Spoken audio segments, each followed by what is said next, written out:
Une semaine présidentielle qui s'est achevée, peut-on dire, en apothéose pour Ali Bongo Ondimba, qui a vendredi 10 septembre 2021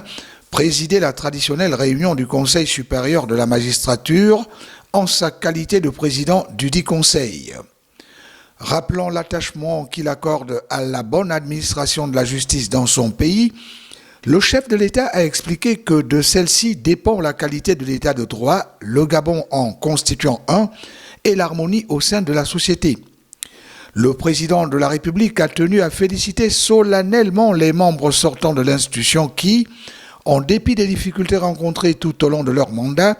difficultés accentuées par la survenue du Covid-19 et la crise économique que la pandémie a en partie engendrée, ont travaillé au bon fonctionnement de la justice. Aux nouveaux membres, Ali Bongo Ondimba leur a, tout en leur adressant ses vifs encouragements, recommandé de continuer à travailler au renforcement de l'état de droit, notamment à travers la lutte contre la corruption et la prédation des deniers publics, mais aussi à travers la bonne application des textes,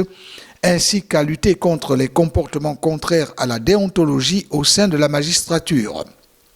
Après avoir la semaine écoulée reçu en audience le Premier ministre Rose Christian Osuka-Raponda, venu comme à l'accoutumée lui rendre compte de l'état d'avancement des chantiers dits prioritaires, dont celui concernant l'amélioration des conditions de vie des Gabonais, ses chers compatriotes, le président de la République Ali Bongo Ondimba s'est mêlé aux meilleurs élèves de tout le pays, ayant participé au premier concours des meilleurs élèves gabonais du primaire et du secondaire, enseignement général, technique et professionnel tous compris, concours qu'il a initié lors du Conseil des ministres de juin 2021 et qui s'est tenu sur l'ensemble du territoire national le 31 juillet dernier. 380 apprenants des classes de 5e année primaire, de 4e, 3e et terminale du secondaire, sélectionnés sur la base des résultats des examens nationaux 2020-2021, ainsi que ceux des classes intermédiaires choisis par les directeurs d'académie provinciale et directeurs des zones académiques, s'appuyant sur leur moyenne générale annuelle,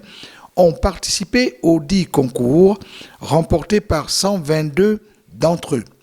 Occasion pour le président de la République de les congratuler, comme il l'a d'ailleurs fait pour les établissements qu'il fréquente, en attribuant des présents à chacun des lauréats à la présidence de la République devant les membres du gouvernement conduit par leur chef, le Premier ministre Rose Christian Osuka-Raponda. Le chef de l'État a donc remis à chacun des enfants un lot comprenant un ordinateur, un téléphone portable et autres bons d'achat, sans omettre de s'adresser à eux en ces termes, morceaux choisis. Vous êtes désormais parmi les meilleurs de notre pays, vous forcez le respect. La semaine écoulée aura aussi été marquée par la tenue par visioconférence d'un Conseil des ministres présidé par le président de la République, Ali Bongo Ondimba, qui a, avec les membres du gouvernement, déploré l'attitude de bon nombre de leurs concitoyens qui en sont encore à minimiser les dangers encourus devant le Covid-19, attirant une fois de plus l'attention de tous leurs compatriotes sur la nécessité de respecter les mesures barrières et surtout d'aller se faire vacciner. Le vaccin inoculé en premier à lui-même le chef de l'État pour montrer l'exemple, étant à ses yeux et en l'état actuel des recherches, la plus sûre des garanties pour lutter contre le Covid-19. Ce qui préoccupe le plus le président de la République, c'est la survenue du variant Delta qui expose les populations à des problèmes sanitaires plus graves. Ali Bongo Ondimba n'a pas d'ailleurs manqué de souligner lors de ce Conseil des ministres que le nombre de contaminations jusqu'ici maîtrisées est reparti à la hausse ces dernières semaines. D'où son insistance devant les mesures à prendre non seulement pour accroître la sensibilisation, mais aussi renforcer et étendre la stratégie vaccinale, ce d'autant plus que le pays continue de se doter des moyens pour contrer la maladie, comme en atteste